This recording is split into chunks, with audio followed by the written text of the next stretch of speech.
മുഖ്യമന്ത്രിക്ക് ഒരു വളരെ വലിയ തിരിച്ചടിയേറ്റിരിക്കുന്നു. അപകടം തിരിച്ചറിഞ്ഞുകൊണ്ട് നടത്തിയ ഒരു ഇരുട്ടുകൊണ്ട് ഓട്ടയടക്കൽ മാത്രമായി കാണാനേ കഴിയൂ ആ ഒരു തീരുമാനം. മുന്നണി പോരാളിയായ മുഖ്യമന്ത്രിയെ ടാർഗറ്റ് ചെയ്തു കഴിഞ്ഞാൽ അദ്ദേഹം താഴെ വീണല്ലോ. ഒരു ചതുരംഗക്കളിയിൽ രാജാവ് താഴെ പോയാൽ പിന്നെ ഒന്നുമില്ലല്ലോ ബാക്കി. അതുകൊണ്ട് ആ ഒരു ടാറ്റിക്സ് പ്രതിപക്ഷം ഭംഗിയായി മുഖ്യമന്ത്രിക്കെതിരെയുള്ള വ്യക്തിപരമായ ആരോപണങ്ങൾ ഏറ്റുപിടിക്കുന്ന ഒരു കാഴ്ച കാണുന്നു. പിന്നെ എന്തിനാണ് അന്ത്യോദയ അന്ന യോജനയിൽ കേരളം പങ്കാളിയാകുന്നത്? എന്തായിരുന്നു പ്രധാനമന്ത്രി മുഖ്യമന്ത്രിയും തമ്മിൽ സംസാരിച്ചത്? എന്തിനായിരുന്നു ഈ തിടുക്കം? എന്തുകൊണ്ട് മന്ത്രിസഭാ യോഗത്തെ അറിയിച്ചില്ല? മൂന്നാം വട്ടവും തുടർഭരണം എന്ന ഒറ്റ ലക്ഷ്യവുമായി ഒരു ലോഡ് പ്രഖ്യാപനങ്ങളാണ് കഴിഞ്ഞയാഴ്ച മുഖ്യമന്ത്രി പിണറായി വിജയൻ നടത്തിയത്. ഇടതുമുന്നണിയുടെ പ്രതീക്ഷകൾ എത്രത്തോളമാണ്? ഇത് വിജയിക്കുമോ? ഇതാണ് ഇന്ന് ചർച്ച ചെയ്യാൻ പോകുന്നത്. ഡോക്ടർ മോഹൻ വർഗീസ് സാറാണ് ഒപ്പമുള്ളത്. സാർ, മൂന്നാം വട്ടവും തുടർഭരണം എന്ന ഒറ്റ ലക്ഷ്യവുമായി തന്നെയാണ് ഒരു ലോഡ് പ്രഖ്യാപനങ്ങൾ മുഖ്യമന്ത്രി പിണറായി വിജയൻ നടത്തിയിരിക്കുന്നത്. ശരിക്കും ജനക്ഷേമം ലക്ഷ്യമിട്ടാണോ അതോ തെരഞ്ഞെടുപ്പ് മുന്നിൽ കണ്ടുകൊണ്ടാണോ ഈ പ്രഖ്യാപനങ്ങൾ എന്ന ചർച്ചയും വിവാദവും ഒരു വശത്ത് നടക്കുന്നുണ്ട്. അതവിടെ നിൽക്കട്ടെ. ശരിക്കും ഈ പ്രഖ്യാപനം വോട്ടായി മാറുമോ? പിണറായി സർക്കാരിന് ഗുണകരമാകുമോ? അതാണ് ചോദിക്കാനുള്ളത്. പ്രഖ്യാപനങ്ങൾ വോട്ടായി മാറുമോ എന്ന് പരിശോധിക്കുന്നതിന് മുൻപ് ഈ പ്രഖ്യാപനങ്ങളുടെ ഒരു ടൈമിംഗ് നോക്കണം. അധികാരത്തിൽ എത്തി 4.5 വർഷത്തിന് ശേഷമാണ് പ്രകടന പത്രികയിൽ പറഞ്ഞിരിക്കുന്ന ചില കാര്യങ്ങളിലെങ്കിലും പ്രഖ്യാപനങ്ങൾ ഉണ്ടാകേണ്ടത്. അപ്പോൾ ഒരു ഗവൺമെന്റ് അധികാരത്തിൽ നിന്നും അത് തുടർ ഭരണത്തിൽ 10 വർഷത്തോളം പൂർത്തിയാക്കുന്ന സർക്കാർ അധികാരത്തിൽ നിന്ന് പിൻവാങ്ങുന്ന വേളയിൽ കൊടുക്കുന്ന പ്രോമിസുകൾ എന്ന് പറഞ്ഞാൽ നടത്തി കാണിച്ചതിന് ശേഷം ഇതാ ഞങ്ങളുടെ പ്രോഗ്രസ് റിപ്പോർട്ട് എന്ന് പറയുന്ന ഒരു ആർജവം ഉണ്ടാവില്ല ഒരിക്കലും. ഇനി ഞങ്ങൾ ഇന്ന കാര്യങ്ങൾ ചെയ്യാം. ഉദാഹരണത്തിന് ആശാ വർക്കർമാർക്ക് കൊടുക്കുന്ന ശമ്പളം 7,000 രൂപ എന്നത് 8,000 വർദ്ധിപ്പിച്ചിരിക്കുന്നു. ഒരിക്കലും അത് പുനഃപരിശോധിക്കില്ല, വർദ്ധിപ്പിക്കില്ല എന്ന കടുത്ത നിലപാടിൽ നിന്നും പിന്നാക്കം പോയിരിക്കുന്നു. അതൊരു ഉറപ്പായി എടുത്തുകൊണ്ടല്ല എങ്കിൽ പോലും ആശാ വർക്കർമാർ സമരം പിൻവലിച്ചിരിക്കുന്നു. പക്ഷേ നമുക്കറിയാം, കേവലം ഒരു ദിവസം 33 രൂപയുടെ അഡീഷണൽ വരുമാനം മാത്രമേ ആശാ വർക്കർമാർ കൂടുതലായി ലഭിക്കുന്നുള്ളൂ. അതൊന്നും ആകുന്നില്ല എന്നറിയാം. ഒരു മാസം 1000 രൂപ എന്ന് പറയുമ്പോൾ തുച്ഛമായൊരു വർധന മാത്രമാണ് വന്നിരിക്കുന്നത് എന്ന് കാണാം. ഇതൊരു കണ്ണിൽ പൊടിയിടാനുള്ള തന്ത്രം, ഈ ആശാ സമരത്തിൽ നിന്നും ശ്രദ്ധ തിരിക്കാൻ വേണ്ടിയുള്ള ഒരു സമ്മർദ്ദ തന്ത്രം തെരഞ്ഞെടുപ്പ് മുന്നിൽ കണ്ടുകൊണ്ട് തന്നെയാണ്. പ്രത്യേകിച്ച് ആശാ വർക്കർമാരെ വ്യാപകമായി ഗ്രാമപഞ്ചായത്തുകൾ ഉൾപ്പെടെ പ്രതിപക്ഷത്തെ കക്ഷികൾ, കോൺഗ്രസ് ഉൾപ്പെടെയുള്ള കക്ഷികൾ സ്ഥാനാർത്ഥികളാക്കാൻ, വാർഡ് തലത്തിൽ സ്ഥാനാർത്ഥികളാക്കാനുള്ള സാധ്യത മുന്നിൽ കണ്ടുകൊണ്ട് അപകടം തിരിച്ചറിഞ്ഞുകൊണ്ട് നടത്തിയ ഒരു ഇരുട്ടുകൊണ്ട് ഓട്ടയടക്കൽ മാത്രമായി കാണാനേ കഴിയൂ ആ ഒരു തീരുമാനം. ക്ഷേമ പെൻഷനുകൾ അത് വലിയ വൈകാരിക വിഷയമാണ്. LDF അധികാരത്തിൽ വരുമ്പോൾ 1,500 രൂപ ആയിരുന്നത് 100 രൂപ മാത്രമാണ് 1,600 വരെയാണ് കൂട്ടിയത്. അധികാരത്തിൽ വരുമ്പോൾ ഉണ്ടായിരുന്ന പ്രോമിസ് എന്ന് പറയുന്നത് 2,500 രൂപയായി ക്ഷേമ പെൻഷൻ വർദ്ധിപ്പിക്കും എന്നാണ്. പക്ഷെ യഥാർത്ഥത്തിൽ അത് വർദ്ധിച്ചത് ഇപ്പോൾ 2,000 രൂപയായി വർദ്ധിപ്പിച്ചിരിക്കുന്നു. അതൊരു ന്യായമായ വർധന ആണ് എന്ന് പറയാനാവില്ല. കാരണം ജീവിത ചെലവുകൾ അതുപോലെ മാറുകയാണ്. അതുപോലെ ഈ 4% DA, ഒരു കണ്ട് DA കൂടി അനുവദിക്കും. സർക്കാർ ജീവനക്കാരെ കൂടെ നിർത്താനുള്ള നല്ല മാർഗം. പക്ഷേ കുടിശ്ശിക ബാക്കി നിൽക്കുന്നു. ഇത് വേണ്ട താങ്ങുവില, റബ്ബറിന് 200 രൂപ താങ്ങുവില പ്രഖ്യാപിച്ചിരിക്കുന്നു. നെല്ലിന് സംഭരണ വില 30 രൂപ പ്രഖ്യാപിച്ചിരിക്കുന്നു. ഇതെല്ലാം തന്നെ തിരഞ്ഞെടുപ്പ് മുന്നിൽ കണ്ടുകൊണ്ട് 2 തിരഞ്ഞെടുപ്പുകൾ, ഒരു വെട്ടിക്ക് 2 പക്ഷി, തദ്ദേശ സ്വയംഭരണ തെരഞ്ഞെടുപ്പും അതിനുശേഷം വരാൻ പോകുന്ന നിയമസഭാ തെരഞ്ഞെടുപ്പും. ഒരുപക്ഷെ നിയമസഭാ തെരഞ്ഞെടുപ്പ് കാഹളം ഉയരുമ്പോൾ കൂടുതൽ പ്രഖ്യാപനങ്ങൾ വന്നേക്കാനുള്ള സാധ്യതയുണ്ട്. കാരണം ഇതൊരു തരം ഈ സോപ്പ് എന്ന് പറയാം. കാരണം രാഷ്ട്രീയത്തിൽ നേട്ടങ്ങൾ ഉണ്ടാക്കാൻ തമിഴ്നാട് മോഡൽ അല്ലെങ്കിൽ ബീഹാർ മോഡൽ ഒരുപാട് പ്രഖ്യാപനങ്ങൾ, അത് മുൻകാലങ്ങളിൽ ആ രീതിയിലുള്ള വൻപൻ പ്രഖ്യാപനങ്ങൾ കുറവായിരുന്നു. കേരളവും ഒരു പാൻ ഇന്ത്യ പാറ്റേണിലേക്ക് വരുന്നു എന്ന് കാണാം. അതുകൊണ്ട് ഭരണ പരാജയങ്ങൾ ചിലത്, ഭരണത്തിനെതിരെ ഉണ്ടായ ഈ അവസാന ഘട്ടത്തിൽ പ്രത്യേകിച്ചും അതിവൈകാരികമായ ശബരിമല വിവാദം ഉൾപ്പെടെ, സ്വർണ്ണപ്പാളി, സ്വർണ്ണ കവർച്ച വിഷയങ്ങൾ ഉൾപ്പെടെ മറക്കാൻ മുഖ്യമന്ത്രി ശ്രീ പിണറായി വിജയന്റെ മകൾക്കും മകനും എതിരെ ഉയർന്ന ആരോപണങ്ങളും അന്വേഷണങ്ങളും ഒക്കെ മറികടക്കാൻ തക്ക കാര്യങ്ങളാണ്. അതിദാരിദ്ര്യ നിർമ്മാർജ്ജന പദ്ധതി ഉൾപ്പെടെ, അതിൻ്റെ പ്രഖ്യാപനം ഉൾപ്പെടെ, ദാരിദ്ര്യ നിർമ്മാർജ്ജനം നടത്തിയെന്ന ക്ലെയിം ഉൾപ്പെടെ വന്നത് ആ പശ്ചാത്തലത്തിൽ, തെരഞ്ഞെടുപ്പിന്റെ മാത്രം പശ്ചാത്തലത്തിൽ കാണാനാണ് ഞാനിപ്പോൾ ഇഷ്ടപ്പെടുന്നത്. ഒന്നല്ല, ഒരു കൂട്ടം പ്രതിസന്ധികളിൽ ഉഴലുകയാണ് ഈ ഇടത് സർക്കാർ. മുന്നണിയെയും മുന്നണിയുടെ കെട്ടുറപ്പിനെയും ആകെ ഉലച്ച PM ശ്രീ വിവാദമുണ്ട്. പാർട്ടിയെ തന്നെ പ്രതിക്കൂട്ടിൽ നിർത്തിയ ശബരിമല സ്വർണ്ണക്കൊള്ളയുണ്ട്. ആദ്യം മകളെയും പിന്നീട് മകനെയും തേടിയെത്തിയ കേന്ദ്ര ഏജൻസികളുടെ അന്വേഷണം, അതുമായി ബന്ധപ്പെട്ട വിവാദം, അങ്ങനെ ഒരു കൂട്ടം ആരോപണങ്ങളിൽ സർക്കാരും CPM-ഉം പ്രതിക്കൂട്ടിൽ നിൽക്കുമ്പോൾ തന്നെ നിൽക്കക്കള്ളിയില്ലാതെ നടത്തിയ ഒരു പ്രഖ്യാപന പെരുമഴയാണോ നമ്മൾ കഴിഞ്ഞയാഴ്ച മുഖ്യമന്ത്രിയുടെ വാർത്താ സമ്മേളനത്തിൽ കണ്ടത്? അങ്ങനെ സംശയിച്ചാൽ, ആരെങ്കിലും സംശയിച്ചാൽ തെറ്റു പറയാനാകുമോ? ഒരിക്കലും തെറ്റു പറയാനാവില്ല. അത് പ്രഖ്യാപന പെരുമഴയുടെ അടിസ്ഥാനം ഇപ്പോൾ സൂചിപ്പിക്കപ്പെട്ട 3 കൃത്യമായ കാര്യങ്ങളാണ്. അനേക വിഷയങ്ങളുണ്ട്, സർക്കാരിനെതിരെ വരാവുന്ന അനേക വിഷയങ്ങളുണ്ട്, അഴിമതിയും കെടുകാര്യസ്ഥിതിയും എല്ലാം ഉൾപ്പെടെയുള്ള. പക്ഷേ കൃത്യമായി ഇറ്റ്സ് എ 3 ഡയമെൻഷണൽ ഇമ്പാക്ട്. ഒന്ന് വ്യക്തിപരമായ കാര്യമാണ്. ഈ മുഖ്യമന്ത്രി എന്ന ലിഞ്ച് പിൻ അല്ലെങ്കിൽ അച്ചുതണ്ടിന് ചുറ്റുമാണ് ഇപ്പോൾ നിലവിൽ LDF സംവിധാനവും ഭരണവും കറങ്ങുന്നത്. ഒരു വിതരണാത്മകമായ പ്രക്രിയ ഇല്ല എന്ന് കാണാം. ആ മുഖ്യമന്ത്രി ശ്രീ പിണറായി വിജയന്റെ ഭവനത്തിലേക്ക് അന്വേഷണ ഏജൻസികൾ എത്തുന്നു, അതും സ്വന്തം മകനെതിരെയും മകൾക്കെതിരെയും എത്തുന്നു. അപ്പോൾ CBI അന്വേഷണവും അത് അന്വേഷണം നടക്കുന്നു എന്ന കാര്യങ്ങൾ പൂഴ്ത്തിവെച്ചതും ഈ മറച്ചു വെച്ചതും, SFIO അന്വേഷണമാകട്ടെ, മകൾക്കെതിരെയുള്ള മാസപ്പടി അന്വേഷണം, ഇതെല്ലാം തന്നെ ആരോപണങ്ങളാണ് എന്ന് വേണമെങ്കിൽ പറയാം. അന്വേഷണം നടക്കുന്നതേ ഉള്ളൂ, പക്ഷെ അതുണ്ടാക്കുന്ന സമ്മർദ്ദം ചെറുതല്ല. അപ്പോൾ അതിൽ നിന്നും ശ്രദ്ധ തിരിച്ചുവിടണം. കാരണം മുന്നണി പോരാളിയായ മുഖ്യമന്ത്രിയെ ടാർഗറ്റ് ചെയ്ത് കഴിഞ്ഞാൽ അദ്ദേഹം താഴെ വീണല്ലോ. ഒരു ചതുരംഗ കളിയിൽ രാജാവ് താഴെ പോയാൽ പിന്നെ ഒന്നുമില്ലല്ലോ ബാക്കി. അതുകൊണ്ട് ആ ഒരു ടാറ്റിക്സ് പ്രതിപക്ഷം ഭംഗിയായി മുഖ്യമന്ത്രിക്കെതിരെയുള്ള വ്യക്തിപരമായ ആരോപണങ്ങൾ ഏറ്റുപിടിക്കുന്ന ഒരു കാഴ്ച കാണുന്നു. അതുകൊണ്ട് അത് പ്രതിരോധിക്കണമെങ്കിൽ ശ്രദ്ധ തിരിച്ചുവിടേണ്ട കാര്യമുണ്ട്. മറ്റൊരു മഹാവിഷയത്തിലേക്ക് ശ്രദ്ധ തിരിച്ചുവിടേണ്ട കാര്യമുണ്ട്. അതാണ് പ്രഖ്യാപനങ്ങൾ വരുമ്പോൾ അത് വികസന ഡിബേറ്റിലേക്ക് കൊണ്ടുവരും. അത് ഗവൺമെന്റിന്റെ ഭാവി പ്രഖ്യാപനങ്ങളാകട്ടെ, നിലവിലുള്ള കാര്യങ്ങളുടെ കണക്കെഴുത്തുകളാകട്ടെ, എല്ലാം തന്നെ ഗവൺമെന്റിന്റെ ഇൻകംബൻസി അഡ്വാൻറ്റേജായി വരും. രണ്ടാമത്തെ കാര്യം എന്ന് പറയുന്നത് മുന്നണിയുടെ കെട്ടുറപ്പുമായി ബന്ധപ്പെട്ട വിഷയമാണ്. ഇടതുപക്ഷ ജനാധിപത്യ മുന്നണി എത്രത്തോളം ഇടത് സ്വഭാവം ഇപ്പോൾ നിലനിർത്തുന്നു, ഇതേക്കുറിച്ച് വലിയ പൊതുസമൂഹത്തിൽ കാര്യമായ ചർച്ചകളുണ്ട്.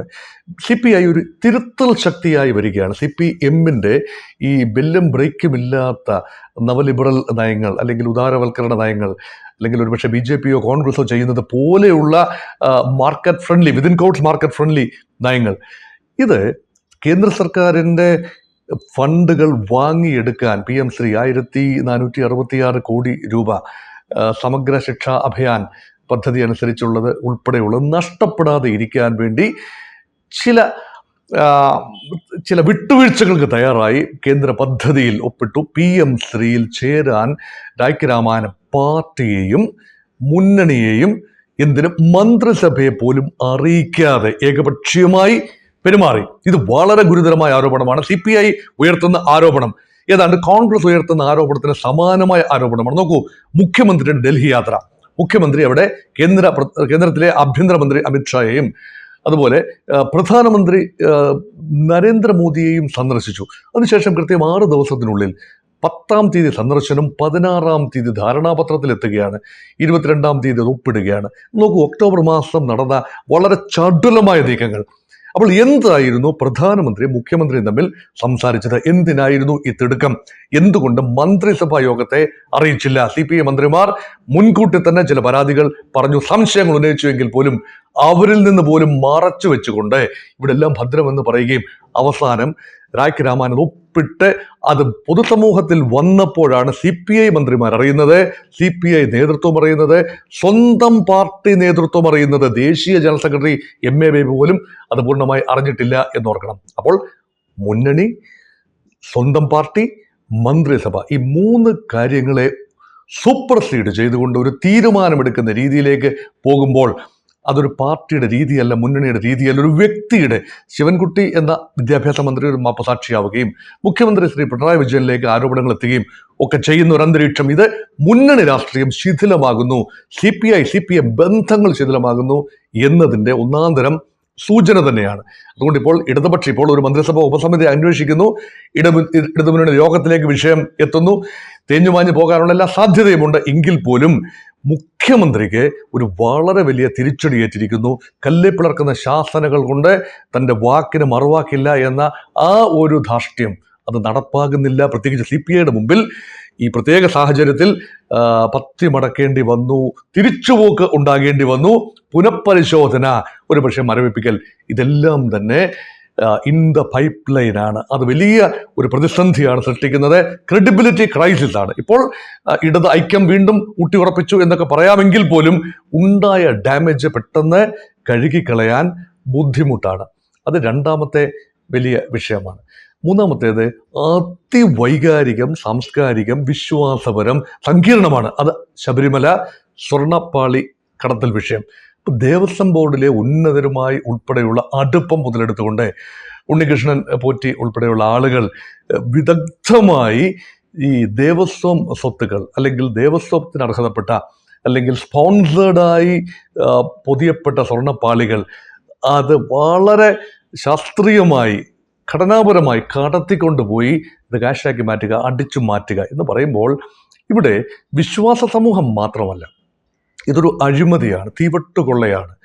അപ്പം ഇതിനൊക്കെ എങ്ങനെയാണ് മറുപടി പറയുക?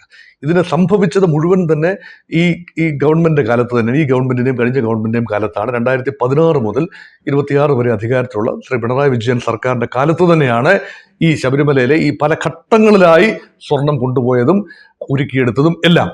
അങ്ങനെ നോക്കുമ്പോൾ ഇതിന് ന്യായീകരണങ്ങൾ എങ്ങനെ വന്നാലും പ്രതിപക്ഷങ്ങൾക്ക്, BJP എന്ന പ്രതിപക്ഷത്തിനും കോൺഗ്രസ് എന്ന പ്രതിപക്ഷത്തിനും UDF-നും NDA-ക്കും എല്ലാം തന്നെ അതിശക്തമായി ഗവൺമെന്റിനെ ഇലക്ഷൻ വരെ, നിയമസഭാ തെരഞ്ഞെടുപ്പ് വരെ, പഞ്ചായത്ത് തെരഞ്ഞെടുപ്പൊന്നുമല്ല, നിയമസഭാ തെരഞ്ഞെടുപ്പ് വരെ മുൾമുനയിൽ നിർത്താൻ കഴിയുന്ന ഒരു അതിവൈകാരിക വിഷയമായി ശബരിമല വീട് കിട്ടിയിരിക്കുകയാണ്. അപ്പൊ ഈ 3 വിഷയങ്ങളുടെ മൊത്തത്തിൽ മുനയൊട്ടിക്കാൻ തക്ക വൻപൻ പ്രഖ്യാപനങ്ങൾ എന്ന നിലയിലാണ് മേൽപ്പറഞ്ഞ നമ്മൾ നേരത്തെ സൂചിപ്പിച്ച പ്രഖ്യാപനങ്ങൾ വന്നിരിക്കുന്നത്. മറ്റൊരു കാര്യമുള്ളത്, ഈ അതിദാരിദ്ര്യമുക്ത പ്രഖ്യാപനം നടത്തിയിരിക്കുകയാണ് സംസ്ഥാന സർക്കാർ. ഇതിലും ദരിദ്രർ ഉണ്ടോ ഇല്ലയോ എന്നതിനപ്പുറം സർക്കാർ ഉദ്ദേശിച്ച ലക്ഷ്യം നേടിയോ? പരിപാടി കളറാക്കാൻ മമ്മൂട്ടിയെയും മോഹൻലാലിനെയും കമൽഹാസനെയും ഒക്കെ വിളിച്ചു. പക്ഷേ മമ്മൂട്ടി മാത്രം എത്തി. ഒരു വലിയൊരു ആരവം ഉണ്ടാക്കിയിട്ടുണ്ട്, ഓളവും ഉണ്ടാക്കിയിട്ടുണ്ട്. പക്ഷേ അതോടൊപ്പം തന്നെ വിവാദവും ഉണ്ടായി. ഈ ഒരു പ്രഖ്യാപനം സംസ്ഥാന സർക്കാരിന് നേട്ടമാകാനുള്ള സാധ്യത തെരഞ്ഞെടുപ്പിൽ എത്രത്തോളമുണ്ട്? എനിക്ക് എക്കാലത്തുള്ള ഒരു സംശയമുണ്ട്. ഈ ദാരിദ്ര്യം എന്ന് പറയുന്നത് ഒരു ഒബ്ജക്റ്റീവ് പാരാമീറ്റർ ആണോ? കൃത്യമായി നിർവചിക്കാവുന്ന ഒരു കോൺസെപ്റ്റ് ആണോ ദാരിദ്ര്യം? ദാരിദ്ര്യത്തിന് അനവധി സൂചികകളുണ്ട് എന്നത് വിസ്മരിക്കുന്നില്ല. പക്ഷേ ഇപ്പോൾ ഏതെങ്കിലും ഒരു മഹാവ്യാധി, രോഗം, ഇതൊക്കെ നിർമ്മാർജ്ജനം ചെയ്തു എന്ന് ക്ലെയിം ചെയ്താൽ, ആ രോഗം വീണ്ടും ആർക്കും വരുന്നില്ല എന്ന് ഉറപ്പുവരുത്തിയാൽ, പ്രാഥമിക ഹെൽത്ത് സെൻറ്റേഴ്സ് ഉൾപ്പെടെ ഉള്ള ജാഗ്രതാപൂർവമായി പ്രവർത്തിച്ച് ഉണ്ടാകുന്നില്ല എന്ന് പറഞ്ഞാൽ സ്മോൾ പോക്സ് ഉൾപ്പെടെ, വസൂരി ഉൾപ്പെടെയുള്ള രോഗങ്ങൾ ഇവിടെ പൂർണ്ണമായും നിർമ്മാർജ്ജനം ചെയ്തു, അങ്ങനെയുള്ള ക്ലെയിമുകൾക്ക് സ്ഥിരീകരണമുണ്ട്. പക്ഷെ ഇവിടെ അതിദരിദ്രർ, തീവ്ര ദാരിദ്ര്യം, പരമദരിദ്രർ, പല പല പ്രയോഗങ്ങളാണ്. ഇതെങ്ങനെ നിർവചിക്കാൻ സാധിക്കും? അപ്പം ഇതിൻ്റെ ശാസ്ത്രീയമായ പാരാമീറ്റേഴ്സ്, അത് ഗവൺമെൻറ് പറയുന്ന പാരാമീറ്റേഴ്സ് അനുസരിച്ച് മാത്രമേ ഒരു പിന്നാക്കാവസ്ഥ അല്ലെങ്കിൽ അതിപിന്നാക്ക ദാരിദ്ര്യ അവസ്ഥ നിർവചിക്കാനാകൂ. അപ്പോൾ അങ്ങനെ നിർവചിക്കപ്പെട്ടത് ഒരുതരം എന്യൂമറേഷൻ, കണക്കെടുപ്പ് ഒരു രീതിയിലാണ്. അങ്ങനെ ഏതാണ്ട് 64,006 കുടുംബങ്ങൾ കേരളത്തിൽ, 3.5 കോടി ജനങ്ങളുള്ളതിൽ കേവലം 64,006 കുടുംബങ്ങളാണ് അതിദരിദ്രർ, തീവ്ര ദാരിദ്ര്യം അനുഭവിക്കുന്ന. അവർക്ക് പലർക്കും വോട്ടർ ID കാർഡില്ല, റേഷൻ കാർഡില്ല, മറ്റ് സംവിധാനങ്ങളൊന്നും തന്നെയില്ല, വീടില്ല, ഭക്ഷണമില്ല. ഒരു അതിദരിദ്രരാണോ അതോ അഗതികളാണോ എന്നതാണ് ഇവിടെ ചോദ്യം. ഒരു അഗതി ഒരു സ്റ്റേറ്റസിൽ വരുന്ന ആളുകളാണ്, തീർത്തും ദരിദ്രരായ ആളുകളാണ്. അപ്പം അവർ മാത്രമേ ഉള്ളൂ. ഇവിടെ ന്യായമായ ചോദ്യങ്ങൾ പലതും ഉയരുന്നുണ്ട്. ഈ ഭക്ഷണമാണല്ലോ 2-3 പാരാമീറ്റേഴ്സാണ് മനുഷ്യൻ്റെ അടിസ്ഥാന ആവശ്യങ്ങൾ. ഭക്ഷണം, വസ്ത്രം, പാർപ്പിടം. വസ്ത്രം അവിടെ നിൽക്കട്ടെ, അത് ഏതെങ്കിലും രീതിയിൽ ചാരിറ്റി ഉൾപ്പെടെ ലഭിക്കാം. പക്ഷേ ഭക്ഷണം അത് വളരെ വലിയൊരു പാരാമീറ്ററാണ്. അപ്പോൾ അതിദരിദ്രർക്ക് വേണ്ടിയാണ് മഞ്ഞ കാർഡ്, ഈ അന്ത്യോദയ അന്ന യോജന, ഈ കേന്ദ്ര സർക്കാർ കൊണ്ടുവന്ന ഭക്ഷ്യ സുരക്ഷാ നിയമം അനുസരിച്ച് നിർബന്ധമായി ഈ അതിദരിദ്രർക്ക് കൊടുക്കാനായി ഉള്ള റേഷൻ, സൗജന്യ റേഷൻ, അത് കൈപ്പറ്റുന്ന 5,90,000 ഫാമിലീസ് അതുണ്ട്. അപ്പോൾ ഓരോ ഫാമിലി ഒരു 3-4 പേര് വെച്ച് ശരാശരി കൂട്ടുകയാണെങ്കിലും ഏതാണ്ട് 20 ലക്ഷത്തോളം പേര് അങ്ങനെ ഈ സൗജന്യമായ റേഷൻ വാങ്ങുന്നവരുണ്ട്. അവർ അതിദരിദ്രരല്ല എങ്കിൽ എന്തിന് സൗജന്യ റേഷൻ കൊടുക്കണമെന്ന് ഇത് കേന്ദ്ര സഹായത്തോടു കൂടി ചെയ്യുന്നതാണ്. കേന്ദ്രം നാളെ ഒരു ചോദ്യം ചോദിച്ചാൽ, ഈ ദാരിദ്ര്യ പ്രഖ്യാപനം നടത്തിയാൽ പിന്നെ എന്തിനാണ് അന്ത്യോദയ അന്ന യോജനയിൽ കേരളം പങ്കാളിയാകുന്നത്? ഇത് ന്യായമായ ചോദ്യമാണ്. അങ്ങനെ സംഭവിക്കുമെന്നല്ല, അങ്ങനെ സംഭവിച്ചാൽ വെളുക്കാൻ തെച്ചത് ഈ ദാരിദ്ര്യ പ്രഖ്യാപനം കിട്ടാനുള്ള ആനുകൂല്യം കൂടെ നഷ്ടപ്പെടുത്തുന്നതിന് തുല്യമാവില്ലേ? ഇത് ന്യായമായ ഒരു സംശയമാണ്, ദാരിദ്ര്യത്തിന്റെ ഒരു സൂചന. അതുപോലെ പാർപ്പിടത്തെക്കുറിച്ചുള്ള പ്രധാനപ്പെട്ട കാര്യം ലൈഫ് മിഷൻ പദ്ധതിയാണ്. പിണറായിയുടെ ആദ്യ സർക്കാരിൻ്റെ കാലത്ത് 2016-21 കാലത്ത് ഏതാണ്ട് 3 ലക്ഷത്തോളം വീടുകൾ നിർമ്മിച്ചു കൊടുത്തു എന്നാണ് കണക്ക്. രണ്ടാം പിണറായി സർക്കാരിൻ്റെ കാലത്ത് 4,75,000-ഓളം വീടുകളുടെ പദ്ധതി രേഖയാണ് തയ്യാറായത്. അതിൽ ഒരു 3 ലക്ഷത്തോളം വീടുകൾ കുടിശ്ശികയാണ്. ആ വീടുകൾ ലഭിക്കാത്ത ആളുകൾ, അവർക്ക് ഒരു വീടുമില്ല സ്ഥലവുമില്ല എന്നാണ്. വീടില്ല സ്ഥലമില്ല എന്നുള്ളവർക്കാണല്ലോ ഇതിൻ്റെ ഉള്ള ആനുകൂല്യം ലഭിക്കുക. അങ്ങനെയെങ്കിൽ ഈ വ്യക്തികൾ, എത്രത്തോളം വ്യക്തികളാണ് വരുന്നത്? അത്രയും പേരും ഈ അതിദരിദ്രരുടെ പട്ടികയിൽ വരേണ്ടതല്ലേ? അത് മറ്റൊരു ചോദ്യം. വീണ്ടും ഇത് സ്ഥിതിവിവരക്കണക്കുകളാണ്, സ്റ്റാറ്റിസ്റ്റിക്സ് ആണ് എങ്കിൽ മറ്റൊരു കാര്യം കൂടി നോക്കണമല്ലോ. നമ്മളൊരു എന്യൂമറേഷൻ നടത്തി അതൊന്ന് കൗണ്ടർ ചെക്ക് ചെയ്തതിന് ശേഷം അത് വാലിഡേറ്റ് ചെയ്യണം. ആരാണ് വാലിഡേറ്റ് ചെയ്യേണ്ടത്? ഈ 64,006 എന്നത് വാദഗതിക്ക് വേണ്ടി സമ്മതിക്കുകയാണെങ്കിൽ പോലും അത് വാലിഡേറ്റ് ചെയ്യേണ്ടത് ഓൺ ഏജൻസി അല്ല, ഇന്റേണൽ ഓഡിറ്റ് അല്ല, മറിച്ച് ഒരു എക്സ്റ്റേണൽ ഏജൻസി, UNDP ഉൾപ്പെടെയുള്ള പദ്ധതികൾ അല്ലെങ്കിൽ UN മേൽനോട്ട സമിതികൾ അതിൻ്റെ നിരീക്ഷണത്തിന് വിധേയമായി സർട്ടിഫൈ ചെയ്താൽ നമുക്ക് വിശ്വസിക്കാം. ഇത് ഗവൺമെന്റ് തന്നെ ഒരു കണക്കെടുക്കുന്നു. 2021 അധികാരത്തിൽ വന്ന ഉടനെ തന്നെ ഞങ്ങളൊരു അതിദാരിദ്ര്യ EPEP അല്ലെ, എക്സ്ട്രീം പോവർട്ടി ഇറാഡിക്കേഷൻ പ്രോജക്റ്റ് എന്ന് പറഞ്ഞുകൊണ്ടൊരു പ്രോജക്റ്റ് കൊണ്ടുവരുന്നു. അതിൻ്റെ പ്രോഗ്രസ് റിപ്പോർട്ട് ഈ ഭരണം അവസാനിക്കുന്നതിന് മുൻപ് തന്നെ കൊടുക്കുമെന്ന് എല്ലാവർക്കും അറിയാം. ആ പ്രോഗ്രസ് റിപ്പോർട്ടിൽ ഇന്നതായിരിക്കും വരാൻ പോകുന്നത് എന്ന സൂചനയും ഉണ്ടായിരുന്നു. അപ്പോൾ എല്ലാം തിരക്കഥ, മുൻകൂട്ടി ആലോചിച്ചുറപ്പിച്ച തിരക്കഥ അനുസരിച്ച് തന്നെയല്ലേ എല്ലാം മുന്നോട്ട് പോയത്? ഇതൊരു ചോദ്യമാണ്. അതുകൊണ്ട് ആ ഒരു രീതിയിൽ എങ്ങനെയാണ് സ്റ്റാറ്റിസ്റ്റിക്സ് ശരിയാകുന്നത്? നമുക്ക് എടുക്കാനൊക്കുന്നത് നീതി ആയോഗിൻ്റെ ഒക്കെ കണക്കുകളാണ്. നീതി ആയോഗിന്റെ കണക്ക്, പിണറായി വിജയൻ അധികാരത്തിൽ വന്ന സമയത്ത് നീതി ആയോഗിന്റെ കണക്കുകൾ അനുസരിച്ച്, അവരുടെ ഒരു ദാരിദ്ര്യ ഇൻഡെക്സ് അനുസരിച്ച് കേരള ജനസംഖ്യയുടെ 0.71% ആണ് അതിദരിദ്രർ. അത് കഴിഞ്ഞിട്ട് പിന്നെ ഉള്ള ഒരു ലേറ്റസ്റ്റ് ആയിട്ടുള്ള 2023-24 കണക്കുകൾ എടുക്കുമ്പോൾ അത് 0.55%. അത് ശതമാന കണക്കാണ്, ജനസംഖ്യയുടെ ശതമാന കണക്കാണ്. അപ്പോൾ ഒരു 1.5 ലക്ഷം പേരെങ്കിലും അത് വരും. 3.5 കോടി എന്ന് പറയുമ്പോൾ അതിൻ്റെ 5.5 എന്ന് പറയുമ്പോൾ 1.25 കോടി, 2 കോടിയോളം 2 ലക്ഷത്തോളം ജനങ്ങൾ വരും. ഫാമിലി അല്ല, എണ്ണമാണ്, അത്രത്തോളം വരും. അത് നീതി ആയോഗിന്റെ കണക്കുകൾ അനുസരിച്ചാണ്. ആ കണക്കുകൾ അനുസരിച്ചാണെങ്കിലും 64,000 എന്നതൊരു കണക്കേ അല്ല. ഗവൺമെന്റിന് തന്നെ പല റിപ്പോർട്ടുകളിലും കാണുന്നത് 4,60,000-ഓളം പേര് അതിദരിദ്രരായ ആളുകളാണ്. പക്ഷെ ആ 4 ലക്ഷത്തോളം പേരിൽ 66,000 പരം പേരുടെ കണക്കുകൾ മാത്രമാണ് ഇപ്പോൾ വന്നിരിക്കുന്നത്. അപ്പോൾ എങ്ങനെയാണ് ഈ കണക്കുകളൊക്കെ ശരിയാകുന്നത്? ചുമ്മാ വെറുതെ ഒരു കണക്കുകൾ പറയുകയേ ഉള്ളോ, അതോ യഥാർത്ഥത്തിൽ ദാരിദ്ര്യം നിർമ്മാർജ്ജനം ചെയ്യപ്പെട്ടോ? വളരെ വലിയ ഒരു ചോദ്യമാണ് ഇത്. അതുകൊണ്ട് ഇതിനെ നിഷ്പക്ഷമായി നിരീക്ഷിക്കുന്ന ആളുകൾ പൊതുവെ അഭിപ്രായപ്പെടുന്നത് ഗവൺമെന്റിന്റെ പ്രൊറോഗറ്റീവാണ് ഒരു പ്രഖ്യാപനം നടത്തുക എന്നത്. അതൊരു ഔപചാരികത മാത്രമാണ്. പക്ഷെ പ്രഖ്യാപനത്തിന് പിന്നിൽ എന്താണ് രീതിശാസ്ത്രം? ആ രീതിശാസ്ത്രം കൃത്യമായി വിശകലനം ചെയ്യുന്നു. വലിയ രീതിയിലുള്ള രീതിശാസ്ത്രമാണ്. ആശാ വർക്കർമാരെ ഉപയോഗിച്ചുകൊണ്ടും അംഗൻവാടി അധ്യാപകരെ ഉപയോഗിച്ചുകൊണ്ടും ഗ്രാസ് റൂട്ട് ലെവൽ പല പ്രവർത്തകരെ ഉപയോഗിച്ചുകൊണ്ടും 4 ലക്ഷത്തോളം പ്രവർത്തകരെ ഉപയോഗിച്ചുകൊണ്ട് സമഗ്രമായി കളക്ട് ചെയ്ത ഡേറ്റ അനുസരിച്ച് ഈ ഗവൺമെന്റിന്റെ പ്രോജക്റ്റുകളുടെ പ്രയോജനം ഈ പറയുന്ന 64,006 പേരിലേക്ക് എത്തുന്നു എന്ന് ഉറപ്പുവരുത്തി എന്നൊക്കെയാണ് പറയുന്നത്. അത്രയും പേരിലേക്ക് എത്തി എന്ന് തന്നെ സമ്മതിക്കുകയാണെങ്കിൽ പോലും ബാക്കിയുള്ള കണക്കിൽ ബാക്കി കാണാനുള്ള ആളുകൾ എവിടെ? അവരാവിയായി പോയോ? അവരെക്കുറിച്ചുള്ള വിവരങ്ങൾ എന്ത്? ഇതൊന്നും പറയാനാവാതെ കണക്കുകൾ കൊണ്ടുള്ള ഒരു കളി മാത്രമായി ഈ പ്രഖ്യാപനത്തെ കാണുന്നു. മമ്മൂട്ടിയെയും മോഹൻലാലിനെയും കമലഹാസനെയും എല്ലാം വിളിച്ചു വരുത്തുമ്പോൾ അതൊരു കൗതുകമാണ്. കാരണം ജനം ഇതൊരു ഒപ്റ്റിക്സ് ആണ്, ഇതൊരു കാഴ്ചയാണ്. മമ്മൂട്ടി വളരെ കറക്റ്റാണ്. മമ്മൂട്ടി മാത്രമാണ് എത്തിയത്. കാരണം കൈരളി ടിവിയുടെ ചെയർമാൻ എന്നുള്ള നിലയിൽ ശ്രീ മമ്മൂട്ടിക്ക് വരാതിരിക്കാനാവുമായിരുന്നില്ല. മോഹൻലാലും കമൽഹാസനും മനഃപൂർവ്വമായിട്ടാണോ മാറി നിന്നത്, മറ്റ് വ്യക്തിപരമായ കാരണങ്ങൾ കൊണ്ടാണോ എന്ന് കൃത്യമായി അറിയില്ല. അവർ പറയുന്ന വിശദീകരണമാണ്, അവർക്ക് മറ്റു തിരക്കുകളുണ്ട്. പക്ഷേ സിനിമാ താരങ്ങളെ വെച്ചുകൊണ്ട് അതിദരിദ്രരുടെ വിഷയം പ്രഖ്യാപനത്തിലേക്ക് വരുന്നതിൻ്റെ ഒരു അനൗചിത്യവും പലരും ചൂണ്ടിക്കാട്ടുന്നുണ്ട്. ഒരു ഗ്രാസ് റൂട്ട് ലെവൽ റിയാലിറ്റീസിനെ കുറിച്ച് സിനിമാ താരങ്ങൾക്ക് എന്തറിയാമെന്ന് ചോദിക്കുന്നില്ല. അവരൊക്കെ കാരവനിൽ മാത്രം ഇരുന്ന് കാര്യങ്ങൾ കാണുന്നവരല്ല. അവരൊക്കെ ജനങ്ങളുടെ ഇടയിലേക്ക് കൂടി ചിലപ്പോഴെങ്കിലും ഇറങ്ങുന്നവരാണ്. എങ്കിലും ഇതൊരു ഒപ്റ്റിക്സിന് വേണ്ടി മാത്രം ക്രിയേറ്റ് ചെയ്ത, ഹൈപ്പിന് വേണ്ടി മാത്രം ക്രിയേറ്റ് ചെയ്ത പദ്ധതിയായി മാത്രമേ കാണാനുള്ളൂ. മൊത്തത്തിൽ പറഞ്ഞാൽ ഈ മുഖം മിനുക്കാൻ വേണ്ടി ഗവൺമെന്റ് ഇപ്പോൾ നടത്തിയ ഈ ഒരു നീക്കം ഒരുപക്ഷെ മുഖത്തെ ചെറിയ ചുളിവുകൾ, ചെറിയ കുഴികൾ, ചെറിയ പോരായ്മകൾ കൂടുതൽ ആംപ്ലിഫൈ ചെയ്ത് ജനം ഭൂതക്കണ്ണാടി വെച്ച് ഇതാ ഇവിടെ ദാരിദ്ര്യം, ഉദാഹരണങ്ങൾ ആയിരക്കണക്കിന് ഉദാഹരണങ്ങളുമായി പ്രതിപക്ഷവും മാധ്യമങ്ങളും എല്ലാം കളം നിറയുമ്പോൾ വെളുക്കാൻ തേച്ചത് വീണ്ടും പാണ്ടായോ എന്ന സംശയം ബാക്കിയാവുന്നു.